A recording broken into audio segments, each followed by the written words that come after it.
Today is December 15th. So the statistic for today is from the 2021 Trafficking in Persons Report.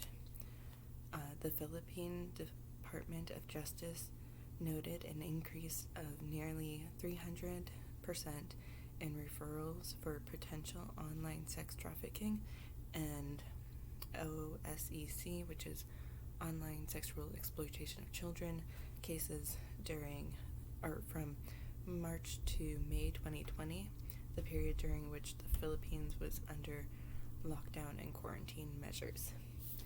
And I decided to be different today and do this side of my bookcase, and the Christmas Carol is over there, so just a second.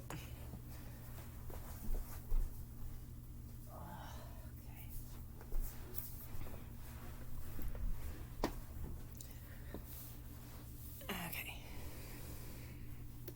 And I also haven't had time to drink my coffee this morning, so probably won't drink a lot, but Operation Christmas Child's Mug.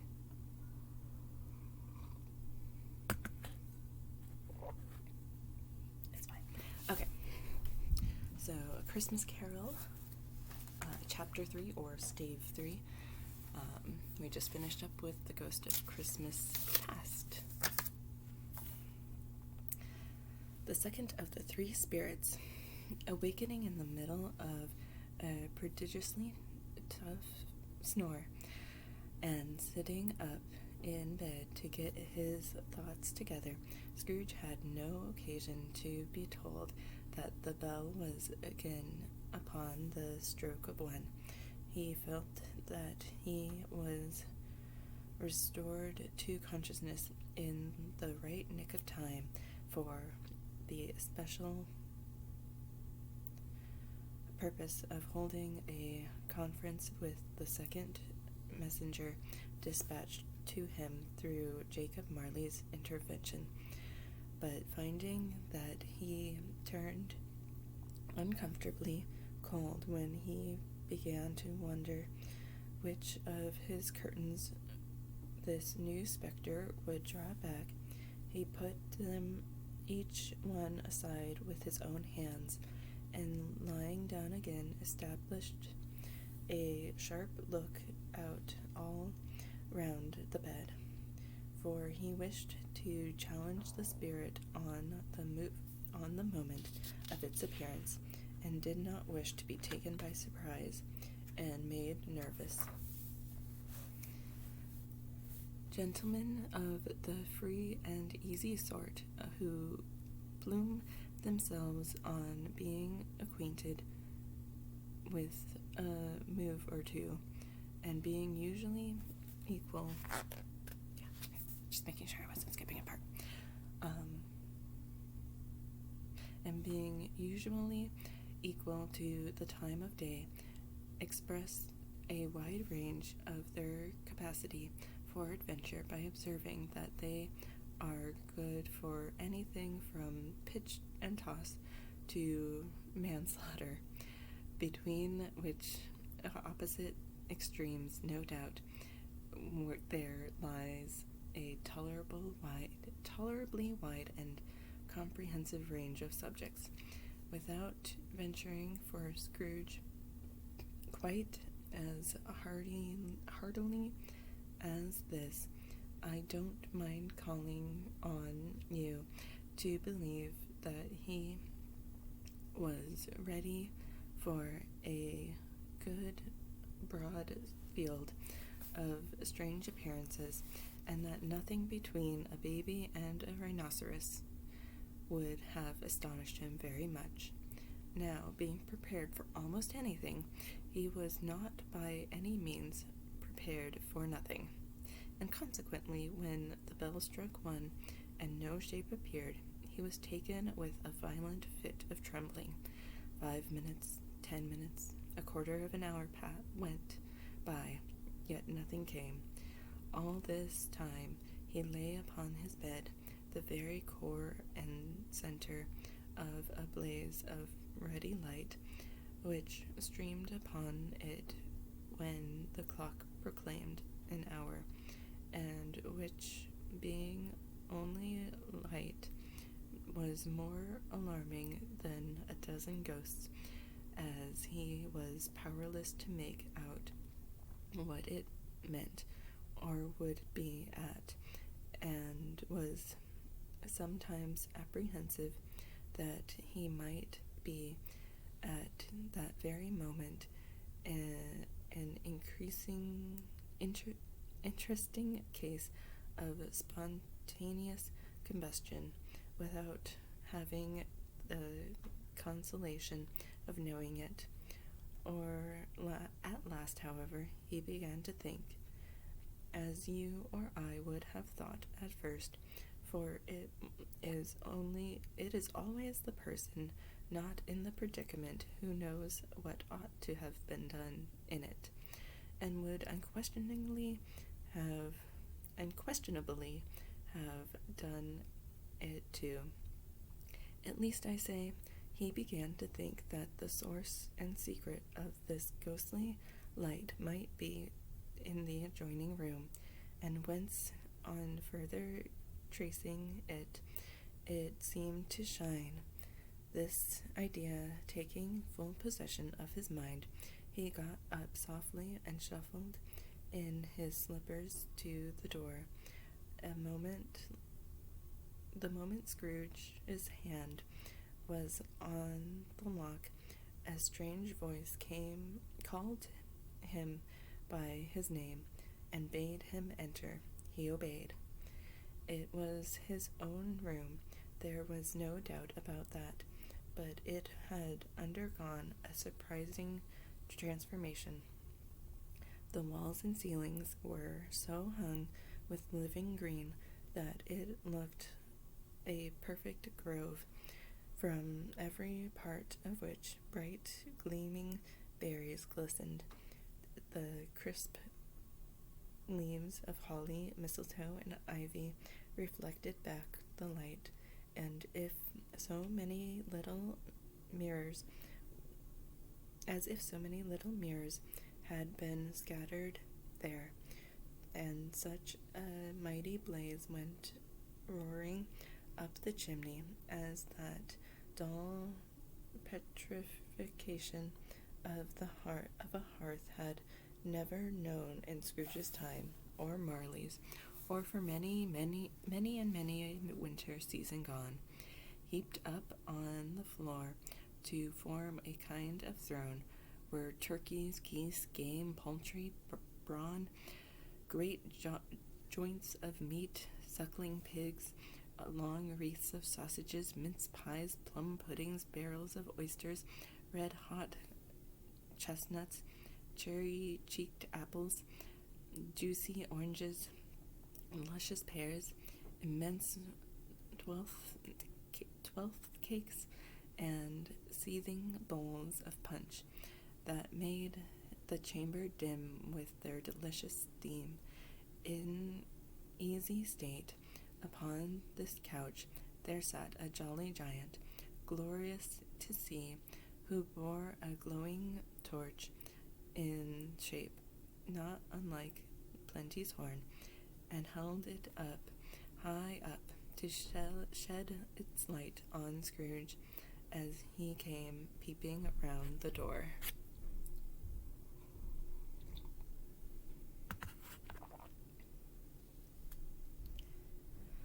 "Come in," exclaimed the ghost. "Come in, and know me better, man." Scrooge entered timidly, and hung his head before this spirit. He was not the dogged Scrooge he had been, and though the spirit's eyes were clear and kind, he did not like to meet them. "I am the ghost of Christmas present," said the spirit. "Look upon me." Scrooge reverently did so. It was clothed in one simple green robe, or mantle, bordered with white fur. This garment hung so loosely on the figure that its capacious breast was bare, as if disdaining to be warded or concealed by any artifice. Its feet, observable beneath the ample folds of the garment, were also bare, and on its head it wore no other covering than a holly wreath, set here and there with shining icicles. Its dark brown curls were long and free as its gentle face, its sparkling eyes, its open hand, its cheery voice, its unconstrained demeanor, and its joyful air. Girded round its middle was an antique scabbard, but no sword was in it, and the ancient sheath was eaten up with rust. "You have never seen the like of me before," exclaimed the spirit. "Never," Scrooge made answer to it. "Have never walked forth with the younger members of my family, meaning, for I am very young, my elder brothers born in these later years," pursued the phantom. Excuse me.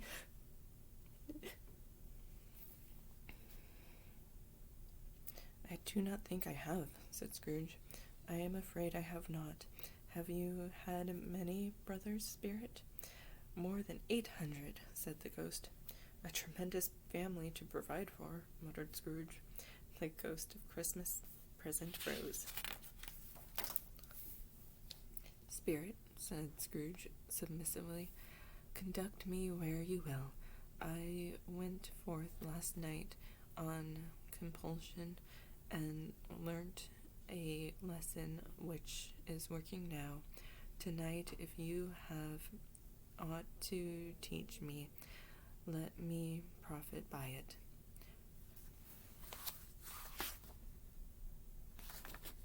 "Touch my robe." Scrooge did as he was told, and held it fast. Holly, mistletoe, red berries, ivy, turkeys, geese, game, poultry, brawn, meat, pigs, sausage, oysters, pies, puddings, fruit, and punch all vanished instantly. So did the room, the fire, the ruddy glow, the hour of night, and they stood in the city streets on Christmas morning, where, for the weather was severe, the people made a rough but brisk and not unpleasant kind of music in scraping the snow from the pavement in front of their dwellings, and from the tops of their houses, whence it was mad delight to the boys to see it come plumping down into the road below, and splitting into artifice little snowstorms. The house fronts looked black enough, and the windows blacker, contrasting with the smooth white streets of snow upon the roofs, smooth white sheets of snow upon the roofs, and with a dirtier snow upon the ground, which last deposit had been plowed up in deep furrows by the heavy wheels of carts and wagons, furrows that crossed and recrossed each of hundreds of times, where the great streets branched off and made intricate channels hard to trace in the thick yellow mud of icy water. The sky was gloomy, and the shortest streets were choked up with dingy mist, half thwarted, half frozen, whose heavier particles descended in a shower of sooty atoms, as if all the chimneys in Great Britain had, by one consent,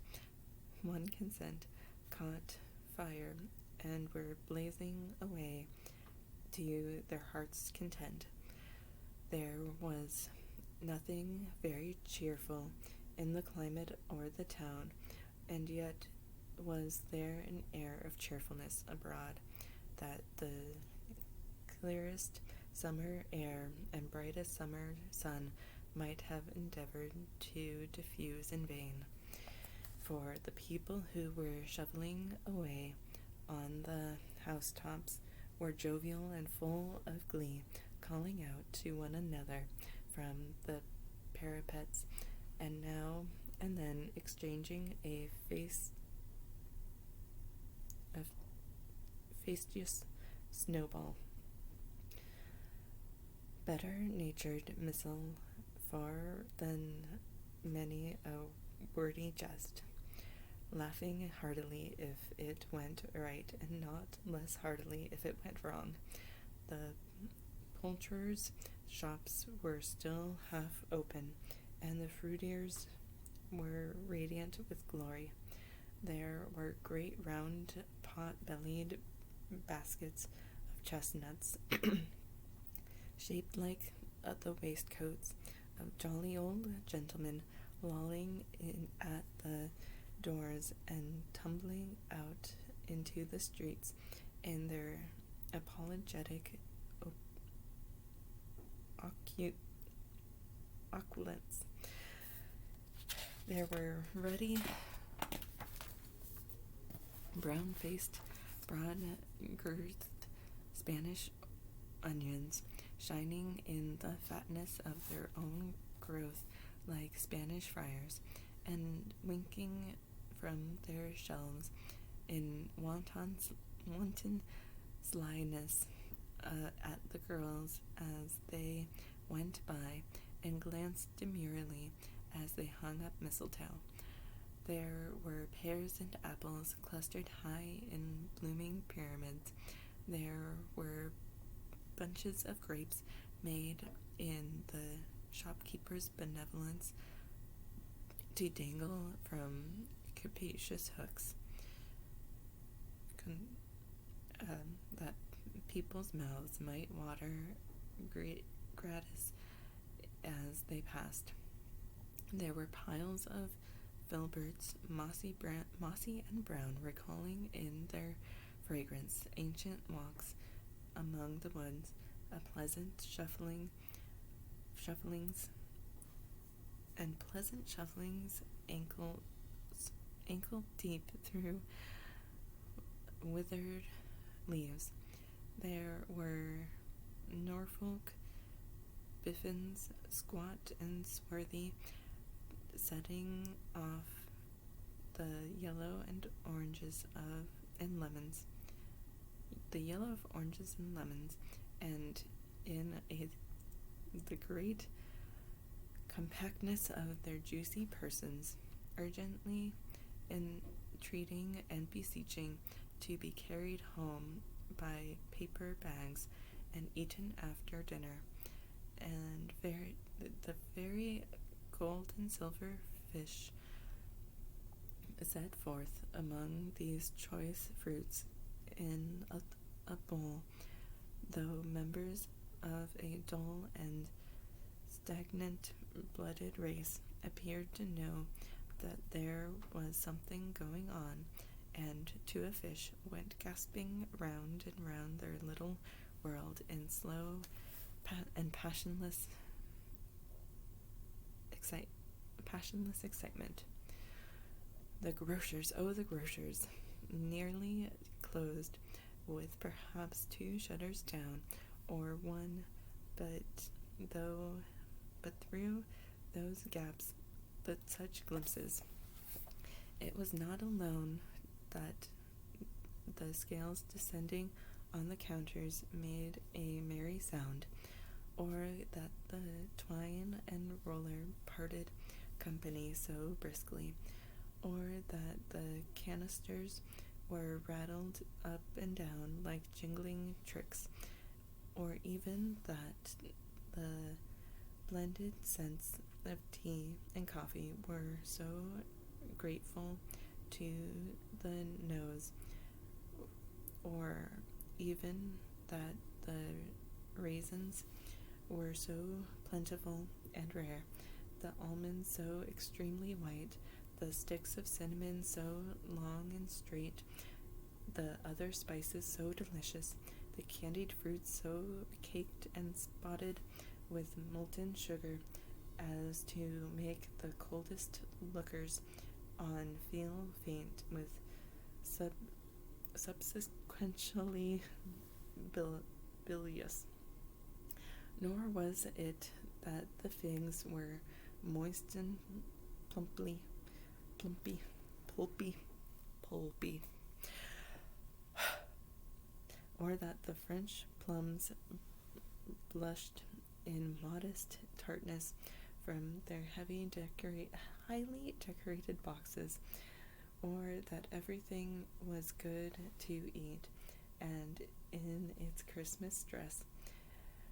But the customers were all so hurried and so eager in the hopeful promise of the day that they tumbled up against each other at the door, crashing their wicker baskets wildly, and left their purchases upon the counter, and came running back to fetch them, and committed hundreds of the like mistakes in the best humor possible, while the grocer and his people were so frank and fresh that the polished hearts with which they fastened their aprons behind might have been their own worn outside for general inspection, and for Christmas daws to peck at if they chose. But soon the steeples called good people all to church and chapel, and away they came, flocking through the streets in their best clothes and with their gayest faces, and at the same time there emerged from scores of by-streets, lanes, and nameless turnings innumerable people carrying their dinners to the bakers' shops. The sight of the poor revelers appeared to interest the spirit very much, for he stood with Scrooge beside him in the baker's doorway, and taking off the covers as their bearers passed, sprinkled increase on their dinners from his torch, and it was a very uncommon kind of torch, for once or twice when there were angry words between some dinner carriers who had jostled each other, he shed a few drops of water on them from it, and their good humor was restored directly, for they said it was a shame to quarrel upon Christmas Day, and so it was. God love it, so it was. In time the bells ceased, and the bakers were shut up, and yet there was a genial shadowing forth of all the dinners and the progress of their cooking. It in the thawed blotch of wet above the baker's oven, where the pavement smoked as if its stones were cooking too. Is there a peculiar flavor in what you sprinkle from your torch? Asked Scrooge. There is, my own. Would it apply to any kind of dinner on this day? Asked Scrooge. To any kindly given, to a poor one most. Why to a poor one most? Asked Scrooge. Because it needs it most. Spirit, said Scrooge, after a moment's thought, I wonder if all the beings in the many worlds about us should desire to cramp these people's opportunities of innocent enjoyment. I, cried the spirit, you would deprive them of their means of dining every seventh day, often the only day on which they can be said to dine at all, said Scrooge. Wouldn't you? I, cried the spirit. You seek to close these places on the seventh day, said Scrooge, and it comes to the same thing. I seek? Exclaimed the spirit. Forgive me if I am wrong. It has been done in your name, or at least in that of your family, said Scrooge. There are some upon this earth of yours, returned the spirit, who lay claim to know us, and who do their deeds of passion, pride, ill will, hatred, envy, bigotry, and selfishness in our name, who are strange to us and all our kith and kin, as if they had never lived. Remember that, and charge their doings on themselves, not us. Scrooge promised that he would, and they went on, invisible as they had been before, into a suburb of the town. It was a remarkable quality of the ghost which Scrooge had observed at the baker's. Notwithstanding his giant size, he could accommodate himself to any place with ease, and that he stood beneath the low roof quite as gracefully and like a supernatural creature as it was possible he could have done in a lofty hall. And perhaps it was the pleasure of the good spirit had in showing off this power of his, or else it was his kind, generous, hearty nature, and his sympathy with all poor men that led him straight to Scrooge's clerks, for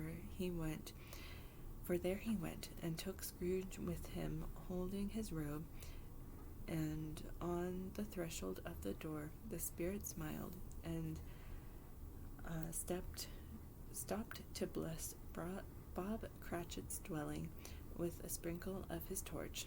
Think of that. Bob had but 15 bob a week himself. He pocketed on Saturdays but 15 copies of his Christian name, and yet the ghost of Christmas present blessed him his 4-roomed house. So I'm gonna leave it there for today. Thanks for watching, and especially thanks Courtney for the encouragement that you've given me. Bye.